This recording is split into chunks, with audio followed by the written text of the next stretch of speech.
Allez, on parle maintenant de la Coupe de France, puisque se sont joués il n'y a pas si longtemps que ça, les 32e de finale de cette Coupe de France. On va regarder le programme pour les 16e. 2 clubs sur 3 ont réussi à s'en sortir pour les Pays de la Loire, à savoir le FC Nantes qui ira se déplacer du côté de l'entente Sannois-Saint-Gratien, club de national. Et puis pour les Herbiers qui ont été battre Tours, qui n'étaient pas très bien en point du côté du championnat national.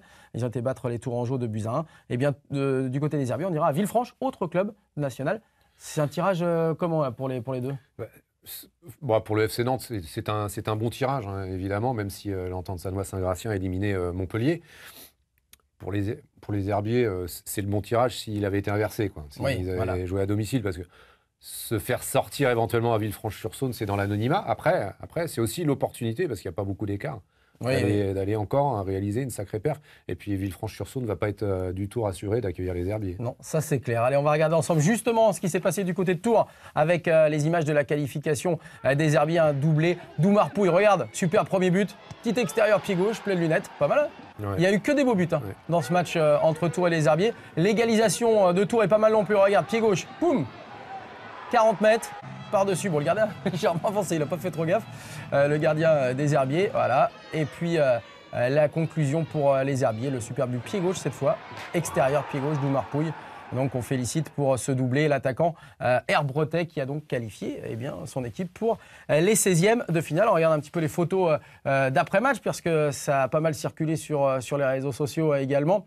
La joie bien évidemment des Herbretet, mais également celle de Stéphane Mazala qu'on va voir, l'entraîneur qui est encore à la tête de cette équipe des Herbiers, qui était également sur le plateau, le voilà, du SB Foot il y a quelques semaines. Et les Herbiers qui ont donc fêté comme il se doit la qualification pour les 16e. Alors la question que se posent pas mal de gens sur les réseaux sociaux, est-ce qu'ils vont rééditer la même performance que l'année passée, à savoir arriver en finale? On va regarder ce petit commentaire sur les réseaux sociaux. T'y crois toi ou pas?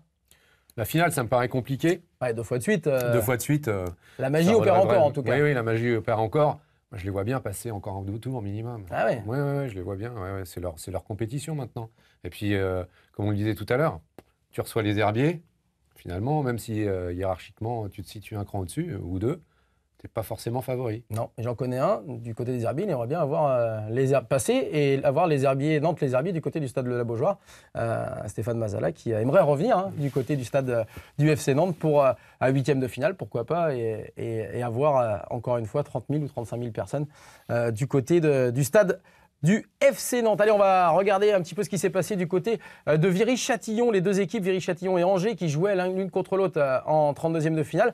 Un beau petit mélange sur la première photo. Et puis, on va regarder surtout cette énorme occasion angevine. Bon, ils en ont eu 25, des occasions comme ça, les Angevins. Ça ne voulait pas rentrer.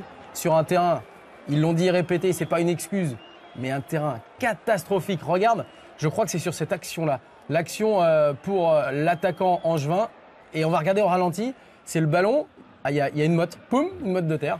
Et là, il peut pas frapper. Et là, on va voir le but, en revanche, du côté de Viry-Châtillon. Ça va arriver, voilà. Et hop, encore un cafouillage. Bon, c'est le genre de match, c'est symptomatique.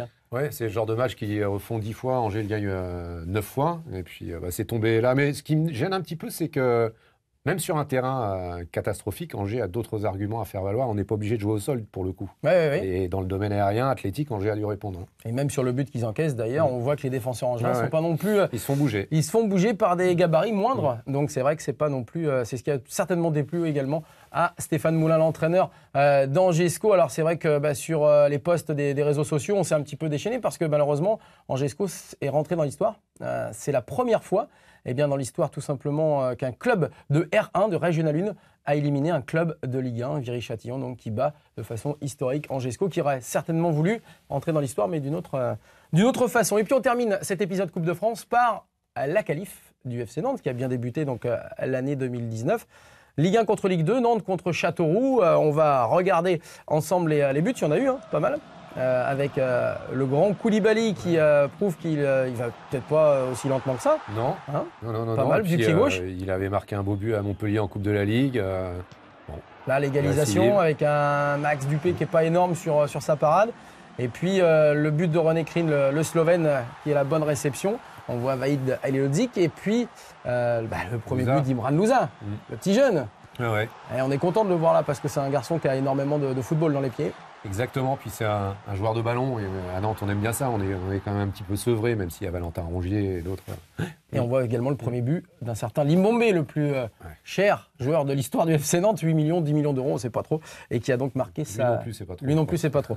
Bon, bah, en tout cas, on essaiera de lui demander à un moment s'il s'en souvient. On l'a dit, vu tout à l'heure, et on en a parlé, c'est ce fameux clash entre le défenseur nantais Karim Mbodji et Vaïd Halilhodžić. Alors, ça avait commencé, donc on l'a dit, par un petit échange un peu musclé à la fin du match contre Montpellier. Et il en avait marre d'être remplaçant aussi, Karim Mbodji.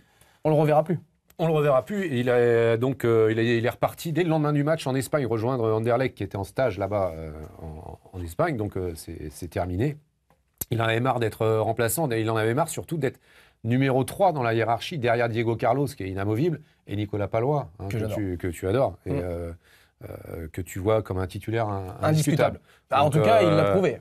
Exactement. Et donc, Karim Mbodji ne se satisfaisait pas de cette situation de numéro 3. Il a choisi de retourner à Anderlecht, et peut-être qu'Anderlecht est très content aussi de le récupérer. Alors, Anderlecht est très content de le récupérer. Ça ne s'est pas fait uniquement sur ce coup de tête, entre guillemets, ce coup de sang, en tout cas, puisque ça faisait plusieurs jours, voire semaines, qu'il mûrissait un départ du FC Nantes, Karim Mbodji. Bon, allez, on a terminé de parler foot, ou plutôt, il reste encore un petit quiz